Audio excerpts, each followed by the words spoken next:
Chuck Schumer rejects calls to step down as Senate Democratic leader. The Senate Minority Leader responded to criticism from within his party about his handling of a GOP government funding bill and accused Trump of triggering a constitutional crisis. Washington, a defiant Senate Minority Leader Chuck Schumer vowed that he won't step aside as the chamber's top Democrat, rejecting calls from some House colleagues and liberal advocates critical of his move to help pass a Republican funding bill. "Look, I'm not stepping down," Schumer said in a pre-taped interview that aired Sunday on NBC News Meet the Press. Schumer told moderator Kristen Welker he knew there would be a lot of controversy when he cast his vote to prevent a shutdown. But he maintains that while the GOP's 6-month bill was certainly bad, a shutdown would be 15 or 20 times worse. Under a shutdown, the executive branch has sole power to determine what is essential. And they can determine without any court supervision.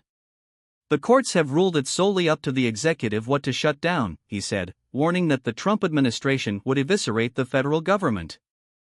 On day 2, they could say, "Oh, snap? Feeding hungry children? Not essential." On day 4, mass transit? All transit? Aid to the states? Not essential. We're cutting it. On day 6, Medicaid? We'll cut that by 20%, 30%, 50%, 80%. We'll go after Social Security. We'll go after the veterans. Their goal is to just eviscerate the federal government so they can give more taxes, and their tax cuts, to their billionaire class over there, he said. Sometimes when you're a leader, you have to do things to avoid a real danger that might come down the curve. And I did it out of pure conviction as to what a leader should do and what the right thing for America and my party was. People disagree. It's up to Democratic senators to choose their leader, and none of them have called on Schumer to quit a post that he has held for more than 8 years. But some have entertained questions about whether it's time for a re-examination. Senator Michael Bennet, Democrat Colorado, told a constituent at a town hall last week that we're going to have future conversations about all the Democratic leadership.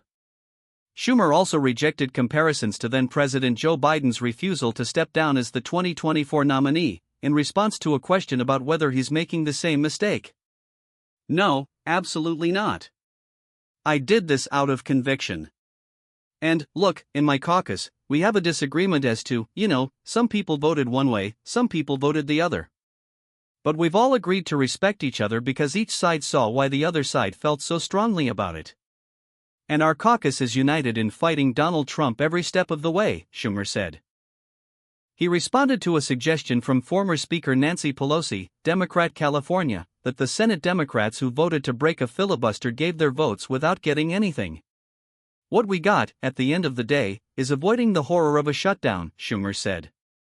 Schumer said President Donald Trump has put the U.S. in a constitutional crisis as he escalates attacks on the judiciary and faces allegations from judges that he defied court orders. "Look, this is an extraordinary moment. It does require extraordinary action. If he defies the Supreme Court, then we are in uncharted territory that we haven't been in for a very long time, and our entire democracy, this whole beautiful enterprise of democracy that we've had for over 240 years, is at risk. And look, I believe that if Donald Trump should defy the courts, the public will rise up," he said. "Democrats will fight it in every single way." Schumer also discussed his new book Anti-Semitism in America, a warning during the interview, saying he wrote it because he's concerned that anti-Semitism is on the rise again. "I aimed it at both the hard right, and we've seen how viciously anti-Semitic they could be, but also at the hard left. I felt, as a progressive, I could talk to them about how some of their anti-Israel activity, I might disagree with it, but they're certainly entitled to do it, and it is not anti-Semitic, has been sliding over into direct anti-Semitism," Schumer said. "I would like all of America to read this. So I hope it will be reading in colleges and in high schools to learn, teach people the history. I believe the best antidote to anti-Semitism is education." Schumer, who is the highest-ranking Jewish elected official in the United States, said it's possible there will be a Jewish president in his lifetime, because glass ceilings are broken every day.